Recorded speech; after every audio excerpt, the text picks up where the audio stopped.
श्री स्वामी समर्थ.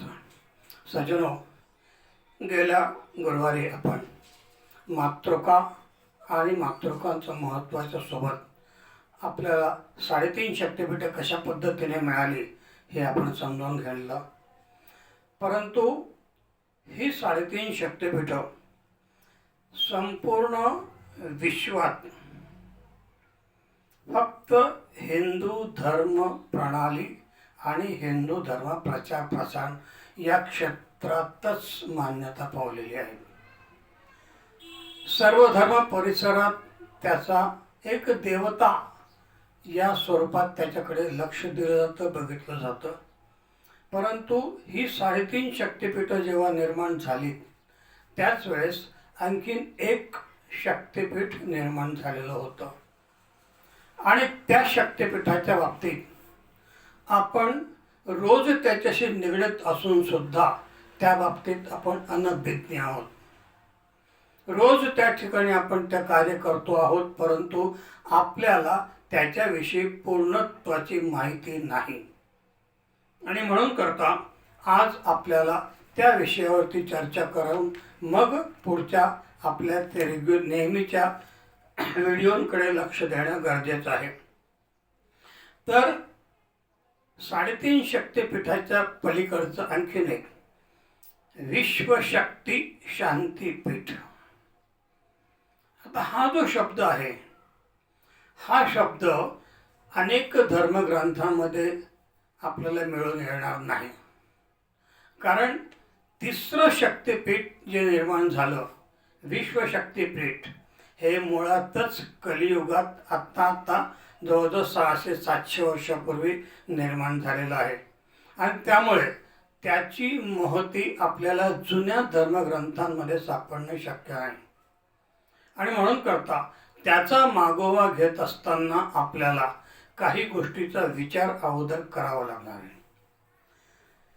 कुठलंही शक्तिपीठ हे मुळात स्त्री स्वरूपात असतं आणि परब्रह्माच्या माध्यमातून निर्माण झालेलं असतं. आणि याचा आपण पहिलं जे निर्माण झालं त्याचा विचार करू.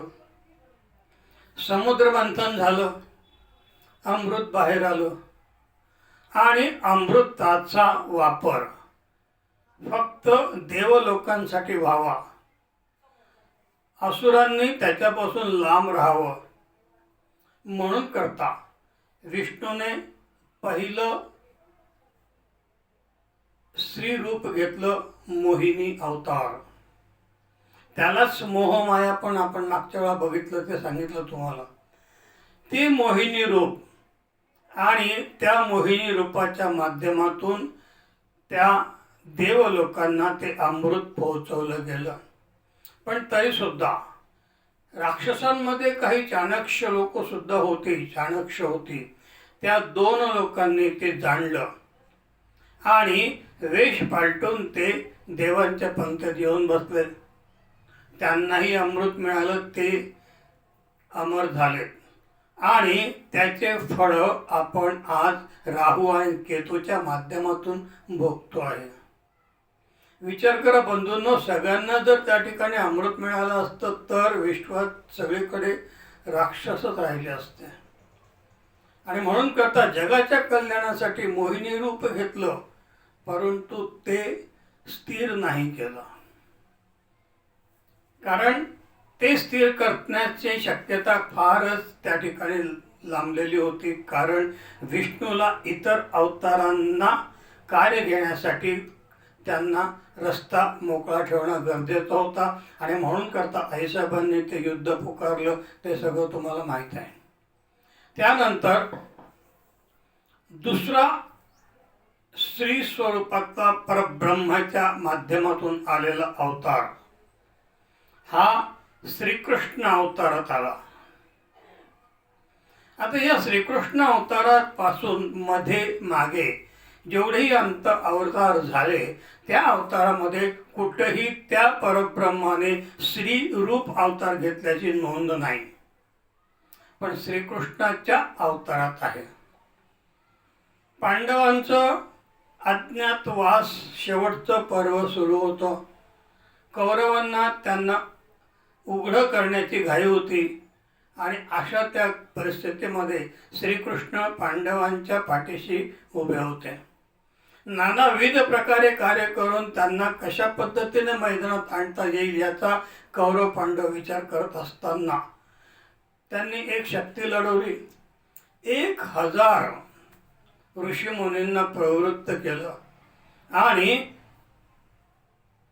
द्रौपदी आणि पांडव ज्या ठिकाणी राहू शकत होते अशा त्या जंगलामध्ये त्यांच्याकडे अन्नप्राशन करण्यासाठी मध्यरात्री पाठवलं. सज्जनो, इथे एक गोष्ट महत्त्वाची आहे.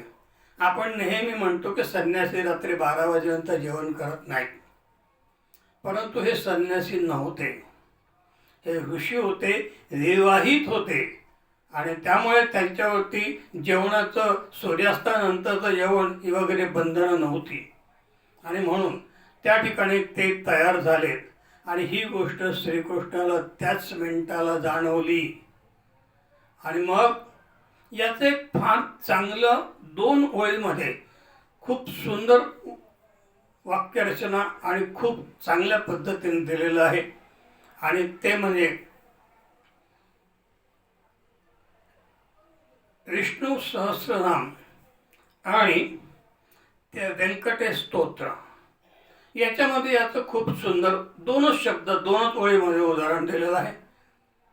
मायेची करुणी द्रौपदी सती, अन्न पुरविले मध्यरात्री, ऋषीश्वरांच्या बैसल्या पंक्ती तृप्त केल्या क्षणमात्रे.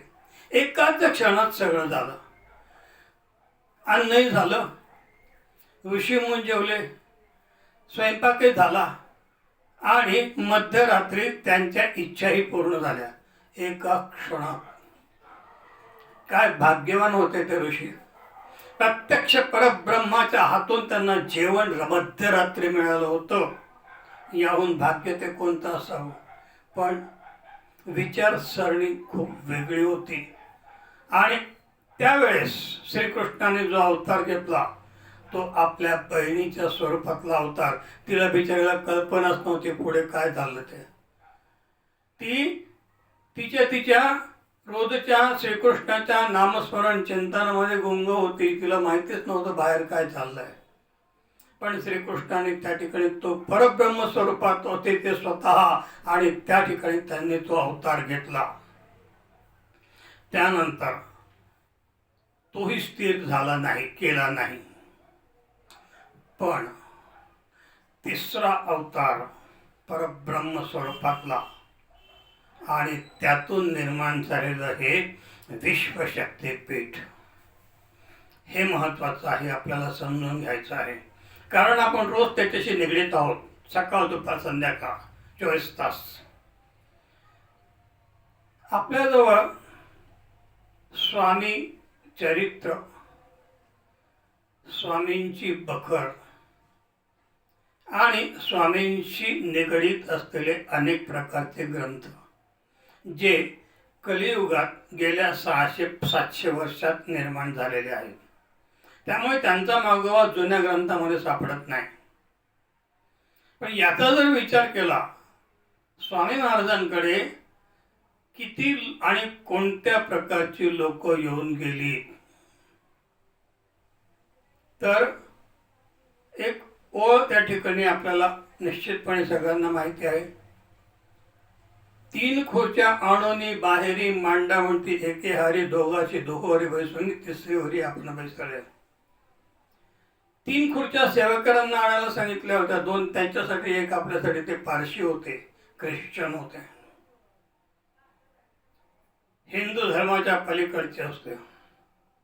त्यानंतर दर्ग्यावरती ते स्वतः जाऊन बसल्याचे अनेक उदाहरणं त्या ठिकाणी आहे. त्यांनाही भेटायला यवन लोक आलेले होते, त्यांचाही आशीर्वाद झाला. सगळ्या प्रकारचे विश्वात असलेले सर्व प्रकारचे धर्म आणि धर्माचे पांडित्य सांभाळणारे सगळे स्वामी महाराजांना येऊन भेटलेले होते. त्यांच्या समकालीन असलेले गजानन महाराज, शेगाव महाराज, नंतर शिर्डीचे साईबाबा यांचा मात्र अशा पद्धतीने उल्लेख कुठे सापडत नाही. मग सर्व धर्म समभाव त्या ठिकाणी जपला. कुठल्याही प्रकारे जात पात धर्म त्यांनी पाळला नाही. येणाऱ्या प्रत्येकाला योग्य ते मार्गदर्शन केलं. आणि दत्त महाराजांचा अवतार समाप्तीनंतर लगेच स्वामी महाराजांनी अवतार घेतला. पण जाण्यापूर्वी दत्त महाराजांनी एक गोष्ट सांगून गेले. ह्रस्व दीर्घ कृशस्थूल नाम गोत्र विवर्जित पंचभूतैक दीप्ताय दत्तात्रेय नमोस्तुते. लहान असो मोठा असो, जाडा असो बारीक असो, क्षुद्र असो कसंही असो, परंतु तो पंचमहाभूतांनी व्याप्त आहे. तिथे जात पात धर्म हे सगळं बाजूला आहे. प्रत्यक्ष दत्त महाराज सांगून गेलेले आहेत, त्याच्यावरती आपण काय बोलणार.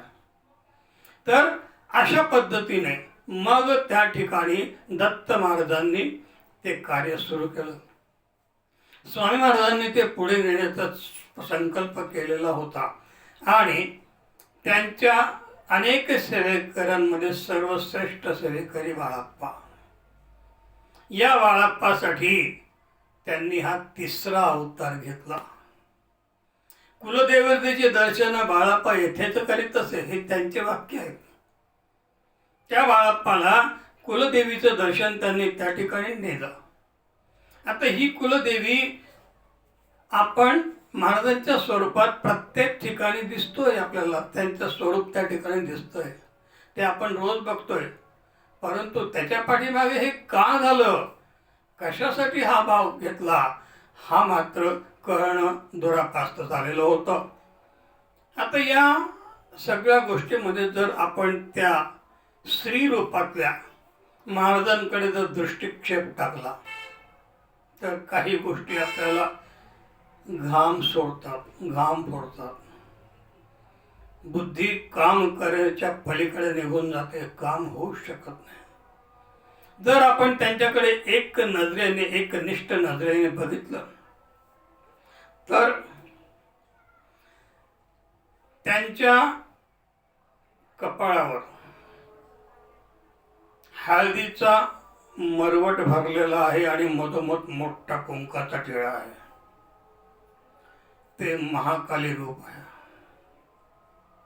उग्र रूप. त्यांच्या चेहऱ्याकडे बघितलं तर हसरा चेहरा आहे. आणखीन खाली आलं थोडंसं, गळ्यावरती बघितलं तर सौभाग्य अलंकार सगळे आहेत. मणी मंगळसूत्र कानात डुलं हे सगळे आहेत. ते लक्ष्मीचे द्योतक आहेत, महाकाली महालक्ष्मी. आणि ज्या पद्धतीने ते आसनाधिष्ठ आहेत ते सरस्वतीचं रूप. महाकाली महालक्ष्मी महासरस्वतीच्या एकत्रित रूपात निर्माण झालेलं ते महाराजांचा अवताराचं श्रीरूप जगाला विश्वशांती निर्माण देणारं ठरलं. का? कारण महाकालीच्या हातात जो फक्त महाकालीच्या हाताचा त्रिशूळ होता तो तिने असा उच्च उगारलेला होता. लक्ष्मीच्या हातात जेही काही द्योतक होते, जेही काही शस्त्रास्त्र होते ते सुद्धा युद्धाच्या ठिकाणी वापरले जाणारे होते. परंतु महाराजांच्या हातातला जो त्रिशूल आहे तो त्यांनी मांडीवर आडवा ठेवलेला आहे. तो उगारलेला नाहीये. सुख आणि शांतीचं प्रतीक त्या ठिकाणी त्यांनी निर्माण केलेलं आहे. तो त्रिशूल त्यांनी आपल्या मांडीवर घेतलेला आहे. आणि म्हणून करता हे विश्व शांतीचं शक्तिपीठ आपल्याला अनंत कालापर्यंत मार्गदर्शन करतं. अनेक प्रकारच्या दुःख दारिद्र्य संकटातून ते मुक्त करतं. परंतु त्यांच्याकडे बघण्याचा दृष्टिकोन आपल्याला स्थिर करावा लागतो. आणि अशा प्रकारे आपल्याला या विश्वामध्ये 3.5 शक्तिपीठाच्या सोबतच आणखीन एक विश्वशक्ती शांतीपीठ प्राप्त झालेलं आहे. त्याचा सर्वांनी योग्य त्या पद्धतीने वापर करावा आणि आपल्या इच्छा आशा आकांक्षा पूर्णत्वाला न्याव्यात. श्री स्वामी समर्थ.